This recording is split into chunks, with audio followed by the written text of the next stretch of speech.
Hello everyone, welcome to mummies one. ఎలా ఉన్నారు అందరూ? నేను మీ దేవిని. నేనైతే సూపర్గా ఉన్నాను. సో నేను ఈరోజు కార్ థీమ్ కేక్ని చేద్దాం అనుకుంటున్నాను. అది కూడా రౌండ్ దాంతో అనమాట, రౌండ్ షేప్ తోటి. ఈ రౌండ్ షేప్ ముందే బేక్ చేసుకొని క్రమ్ కోట్ చేసి ఫ్రిడ్జ్లో అయితే పెట్టేసుకున్నాను. యాజ్ యూజ్గా నేను బటర్ స్కాచ్ అలా చేస్తాను, సేమ్ అదేనమాట. సో ఈ కేక్ని నేను round shape cake car shape తెచ్చుకోవడం కోసం ముందుగా నేను మార్క్ చేసుకుంటున్నాను. మార్క్ చేసుకున్న దాని మీదే ఎడ్జెస్ అయితే నేను కట్ చేసుకుంటున్నాను. సెంటర్కి కేక్ మనకి కార్ ఎంత కావాలో అంత మార్క్ చేసుకొని ఆ ఎక్స్ట్రా పీసెస్ కట్ చేసేసుకుంటున్నాను అనమాట. ఆ ఎక్స్ట్రా పీసెస్ అనేది వేస్ట్ అవ్వకుండా కార్ పైన కొంచెం డూమ్ లాగా వస్తుంది కదా, ఆ డూమ్ కోసం నేను ఈ కట్ చేసిన పీస్ దాని మీద పెట్టుకుంటున్నాను. సో ఎక్స్ట్రా పీస్ ఏది ఇందులో మనం రౌండ్ షేప్ బేక్ చేసుకున్నంత మాత్రాన మనకి ఏది వేస్ట్ అయిపోదండి. ఆ ఎక్స్ట్రా పీస్ మార్క్ చేసుకున్న పీస్ అంతా ఉంటుంది కదా, అదంతా కట్ చేసుకొని మనకి కార్ షేప్ పైన తెచ్చుకోవడానికి మనకి యూజ్ అవుతుంది. సో అదేవిధంగా ఆ సైడ్ కూడా నేను కట్ చేసుకొని పైకి రెండు కూడా పెట్టుకొని కార్ షేప్ వచ్చేంత వరకు నేను ఈక్వల్గా అంతా సెట్ చేసుకుంటున్నాను. సో ముందుకి బ్యాక్ సైడ్కి కార్ షేపు మనకి ఐడియా ఉంటుంది కదా ఎలా వస్తుంది అనేది, ఫ్రంట్కి మిర్రర్ వచ్చిన దగ్గర ఎలా ఉంటుంది అనేది ఆ షేప్కి అయితే నేను పీసెస్ అనేది కట్ చేసుకుంటున్నాను అనమాట. సో వీడియో చూస్తే మాత్రం మీకు పూర్తిగా అర్థమవుతుందండి రౌండ్ షేప్నే మనకి కార్ షేప్లోకి ఎలా కన్వర్ట్ చేసుకోవాలి అనేది. దీనికోసం అంటూ సపరేట్గా మనకి మౌల్స్ ఏమీ అవసరం లేదు. మనకి జస్ట్ క్రియేటివిటీ ఉండి మనం చేసుకోగలిగితే ఈజీగా మన కార్ షేప్ అనేది రెడీ చేసుకోవచ్చు అనమాట. సో ఎక్స్ట్రా పీస్ అనేది కొంచెం మనకి వేస్టేజ్ అయితే కంపల్సరీగా ఈ కేక్లో ఉంటుంది. ఎందుకంటే మనకు ఆ షేప్ తెచ్చుకోవడం కోసం కొంచెం హార్డ్ వర్క్ అయితే చెయ్యాలండి. కొంచెం మనకి ఆ కార్ షేపు ఎలా ఉంటుంది అనేది మనకి తెలుసుకుంటూ ఎక్స్ట్రా పీసెస్ అనేది అలా కట్ చేసుకుంటూ వెళ్ళిపోతుంటే మనకి ఆ కార్ షేప్ అనేది ఈక్వల్గా వచ్చేస్తుంది అనమాట. సో నాకైతే ఈ వీడియోలోని చూపిస్తాను కదా, ఇదైతే ఈ కేక్ నాకు కార్ షేప్ వచ్చిందని అనుకుంటున్నాను. సో ఇలా మొత్తం అంతా షేప్ తెచ్చుకున్న తర్వాత నేను క్రమ్ కోట్ చేసాను. క్రమ్ కోట్ చేసిన తర్వాత సైడ్ మిర్రర్స్కి అలాగే ముందుకి లైట్స్ దగ్గర మళ్ళీ కార్కి టైర్స్ ఎక్కడ వస్తున్నాయి అనేది నేను ముందుగా మార్క్ చేసుకుంటున్నాను అనమాట. ఇలా మార్క్ చేసుకొని ఒక షేప్ అనేది తెచ్చుకుంటున్నాను. బ్యాక్ సైడ్ చూస్తే కనుక కొంచెం ఎక్స్ట్రా పీస్ వచ్చినట్టు ఉంది కదా, అది కొంచెం ఎక్స్ట్రా పెట్టుకున్నాను అనమాట, కొంచెం ఆ కార్ షేప్ రావడం కోసం. ఆ తర్వాత నోజల్ తోటి స్టార్ నోజల్ తోటి నేను పింక్ కలర్ కావాలన్నారు కస్టమర్. ఆ పింక్ కలర్ తోటి నేను డ్రా చేసుకున్నాను కదా ఫస్ట్ లైన్స్, అవిని మిర్రర్స్ ఎక్కడ వస్తుందో ఆ లైన్స్ మీద నేను ఫస్ట్ ఫినిషింగ్ అయితే ఇచ్చేసుకుంటున్నాను. మొత్తం ఈ నోజల్ తోటి స్టార్ నోజల్ తోటి కేక్ మొత్తం ఫినిషింగ్ అనేది ఇచ్చేస్తున్నాను అనమాట. కేక్ మొత్తం వాళ్ళు పింక్ కలర్లోనే కావాలన్నారండి. సో లైట్ పింక్ అనమాట. సో కేక్ మొత్తం ఇలా పింక్ కలర్ తోటి నోజల్ తోటి ఫినిషింగ్ అనేది గ్యాప్ లేకుండా ఇచ్చేస్తాను. మనకి ఈ స్టార్ నోజల్తో ఇచ్చుకునేది మనకి ఎక్కడ గ్యాప్ లేకుండా అలా చిన్నది కూడా గ్యాప్ కనిపించకుండా ఇచ్చుకోవాలన్నమాట. మనం ఎలాగా కేక్ ఇలాగా స్టార్ నోజల్తో ఫినిషింగ్ ఇచ్చుకుంటున్నాం కాబట్టి కేక్ మళ్ళీ సపరేట్గా ఫినిషింగ్ ఇవ్వడం కోసం క్రీమ్ ఏమీ అప్లై చేయవసరం లేదన్నమాట. ఎందుకంటే క్రమ్ కోట్ చేసి ఫినిషింగ్ ఇచ్చేసుకుంటే సరిపోతుంది. అదే మీరు కేక్కి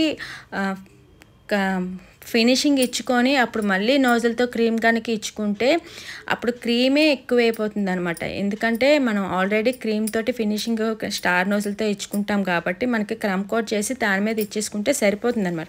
మళ్ళీ ఎక్స్ట్రా క్రీమ్ ఇచ్చుకొని దాని మీద మళ్ళీ ఈ నోజల్తో ఇచ్చుకుంటే ఓన్లీ క్రీమే మనం తింటున్నట్టుగా ఉంటుంది కానీ కేక్ తిన్నట్టుగా ఉండదు. సో ఇలా నోజల్ తోటి పింక్ కలర్ అంతా ఇచ్చేసిన తర్వాత వైట్ కలర్ తోటి కూడా మిర్రర్స్ దగ్గర front mirror, back side mirror, అలాగే సైడ్ మిర్రర్స్ దగ్గర కూడా నేను ఇలా ఫినిషింగ్ అనేది ఇచ్చేసాను అనమాట. వైట్ కలర్ తోటి కొంచెం ఆ డిఫరెన్స్ అనేది కనబడడం కోసం. ఆ తర్వాత సైడ్కి వాళ్ళు రిఫరెన్స్ పిక్చర్ పెట్టారు చూసారు కదా, పక్కన పెడతాను. ఆ పిక్చర్లోని సైడ్కి కూడా కొంచెం డిజైన్ లాగా ఇచ్చారు. ఆ డిజైన్ కోసం నేను ముందు మిర్రర్ అయితే ఫినిష్ చేసుకుంటున్నాను. ఫస్ట్ మిర్రర్ ఫినిషింగ్ అయిపోయిన తర్వాత బార్డర్ అయితే నేను చాక్లెట్ గనాష్ తోటి లైన్స్ లాగా ఇచ్చేసాను అనమాట. అప్పుడు నాకు మంచిగా కేక్ ఫినిషింగ్ అనేది కేక్ చూడగానే అట్రాక్టివ్గా కనిపించింది. ఆ తర్వాత కొంచెం డిజైన్ కోసం ఎల్లో కలర్ తోటి జస్ట్ జిగ్జాగ్ లాగే ఇచ్చేసాను. ఆ తర్వాత కేక్ ఐస్ కోసం బ్లూ కలర్ క్రీమ్ తోటి ఇచ్చేసి బ్లాక్ కలర్ డాట్ అయితే పెట్టేశాను అనమాట చాక్లెట్ గనాష్ తోటి. సో ఇలా అయితే నేను కేక్ని ఫినిష్ చేసుకున్నాను. ఆ తర్వాత టైర్స్ కోసం నేను చిన్న ఫౌండెంట్ వర్క్ అనేది చేశాను. వైట్ కలర్ ఫౌండెంట్ తీసుకొని అందులో బ్లాక్ జెల్ కలర్ కలుపుకొని చేసుకోవచ్చు. కాకపోతే కొంచెం టైం వేస్ట్ అని నా దగ్గర బ్లాక్ కలర్ ఫౌండెంట్ ఉంటే దాంతోనే కొంచెం బాగా ఫినిష్ చేసుకొని, ఈ ఫౌండెంట్ అనేది మనం బాగా మెల్ట్ చేసుకోవాలి. బాగా స్ట్రెచ్ చేసుకుంటే కనుక మనకి ఈజీగా తొందరగా అవుతుంది. నెక్స్ట్ మనకి తొందరగా హార్డ్ అవుతుంది అన్నమాట. సో తర్వాత చిన్న కప్ లాంటిది ఏదైనా ఉంటే మౌల్డ్స్ అవి తీసుకొని మనకి కార్కి సరిపడా టైర్స్ అంటే మరీ పెద్దవి అయిపోకూడదు, మరీ చిన్నవి అయిపోకూడదు అనమాట. నాకు ఈ సైజెస్ అయితే ఓకే అనిపించింది.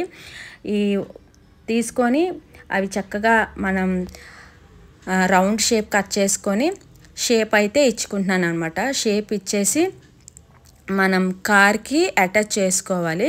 సో నేనైతే ఇలా 4 టైర్స్ అయితే రెడీ చేసుకున్నాను బ్లాక్ కలర్ తోటి. ఇప్పుడు కేక్ అయితే అటాచ్ చేస్తున్నాను అనమాట.